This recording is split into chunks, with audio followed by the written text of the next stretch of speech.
ఒక నదిని దాటినప్పుడు పడవలో వెడుతుండగా ఎక్కడ సుడిగుండాలున్నాయో, ఎక్కడ మొసళ్ళున్నాయో, ఎక్కడ ప్రమాదకరంగా ఉందో పడవలో నదిని దాటినటువంటి వాడికి తెలుస్తుంది. నదిని దాటినప్పుడు ఇక్కడిక్కడ ప్రమాదకరంగా ఉంది అని పూర్వం తెలుసుకున్నవాడు ఇప్పుడు దాటే ప్రయత్నం చేస్తున్న వాడికి చెప్పాలా అంటే చెప్పడం సామాజికమైన కర్తవ్యం. చెప్పకుండా ఉండకపోవడం కర్తవ్య విస్మరణం మాత్రం కాదు. ఎందుకంటే చెప్పి తీరాలనేం లేదు, కానీ చెప్పకపోవడం మాత్రం ఖచ్చితంగా అవతల వాళ్ళకి ఉపకారం జరగకుండా చూడడం మాత్రం జరుగుతుంది. నేను మీకన్నా వయసులో పెద్దవాడిని, నేను మీలాగే చదువుకున్నాను, ఉద్యోగం చేశాను, భార్యని స్వీకరించాను, ఓ కొడుకు కూతురు వాళ్ళిద్దరు ఇంజనీరింగ్ చదువుకున్నారు, పాప వివాహం చేశాను. కాబట్టి సమాజంలో ఎంతోమంది వ్యక్తులతో నేను ఇంటరాక్ట్ అయ్యాను. కాబట్టి నా అనుభవాలను జోడించి ఇప్పుడు నది దాటడానికి సిద్ధపడుతున్నటువంటి మీకు నేను నా వాక్కు ద్వారా ఏదైనా ఉపకారం చేయగలిగితే, ఒకవేళ రేపు పొద్దున్న మీ కెరీర్ని బిల్డప్ చేసుకోవడంలో నా మాట మీకు ఉపయోగపడితే, నా జీవితంలో నాకు ఇంతకన్నా గొప్ప తృప్తి వేరొకటి లేదు.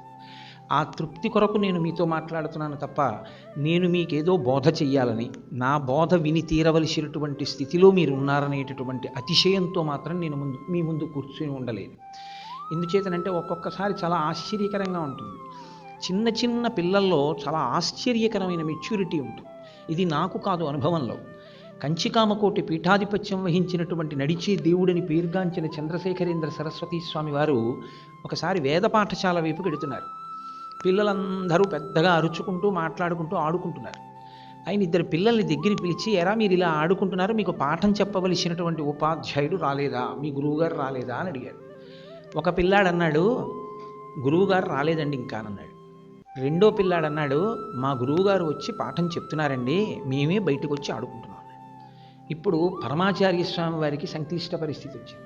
నిజంగా వీళ్ళ గురువుగారు వచ్చి పాఠం చెప్తున్నారా, గురువుగారు పాఠం చెప్తున్నా వీళ్ళే బయటకు వచ్చి ఆడుకుంటున్నారా, ఇద్దరితో ఎవరిది నిజం? ఆయన ఇద్దరినీ తన వెంట రమ్మని, ఆయన సాక్షాత్తు పీఠాధిపతి, ఆయన వేద పాఠశాలలోకి వెళ్ళి అడిగారు, వీళ్ళ గురువుగారు వచ్చారా అని అడిగారు. రాలేదు అని చెప్పారు. చెప్తే ఆయన అన్నారు, ఎరా మీ గురువుగారు రాలేదు కదా, రాలేదన్న మాట రాలేదు అని వీడు నిజం చెప్పాడు. మా గురువుగారు వచ్చి పాఠం చెప్తుంటే మేమే బయట ఆడుకుంటున్నామని నువ్వు చెప్పావు, ఎందుకు ఇలా చెప్పావని అడిగారు.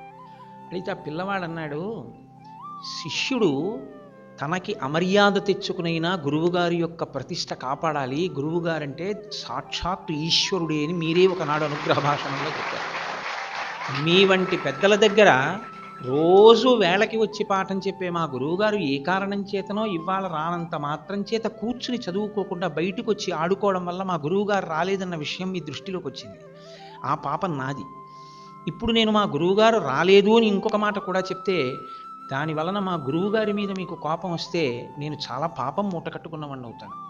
గురువుగారి ప్రతిష్ట నిలబెట్టడం కోసం ఈసారి ఆ పాపం నా మీద వేసుకున్నాను. గురు ప్రతిష్ట నిలబెట్టడం కోసమని చిన్న అబద్ధం ఆడినా అది అధర్మంలోకి రాదు అని మీరే చెప్పారు. కాబట్టి ఇప్పుడు నేను దోషం చేయలేదనుకుంటున్నాను అన్నాడు.